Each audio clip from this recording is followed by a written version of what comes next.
Kaya pala ganito ang naging resulta ng kapalaran ko. Kasi alam ng Diyos na kaya ko. Sa edad kong to, napagod na akong magmadali. Kaya lahat ng ginagawa ko ngayon, ini-enjoy ko na lang. Siguro sa dami na rin ng aking pinagdaanan, napagtanto ko na ang buhay ay mas malawak at mas mahiwaga pa sa mga problemang dumarating sa buhay natin. Tumatanda na tayo, baka sa kakahabol natin sa masagana at maayos na buhay, ay hindi na natin nai-enjoy ang buhay. Baka nabubuhay na lang tayo dahil nape-pressure tayo sa sasabihin ng ibang tao. Marami na rin akong mga naging maling desisyon sa buhay, pero lahat yun nagsilbing aral sa akin at natuto ako sa mga pagkakamali ko.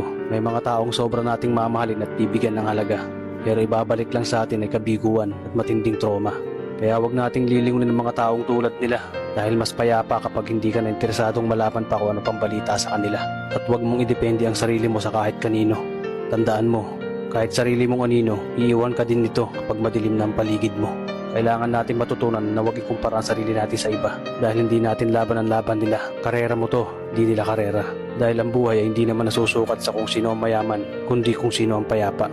Kaya galingan mo lang palagi tol dahil napakaraming tao mapanghusga, hihilahin ka pababa.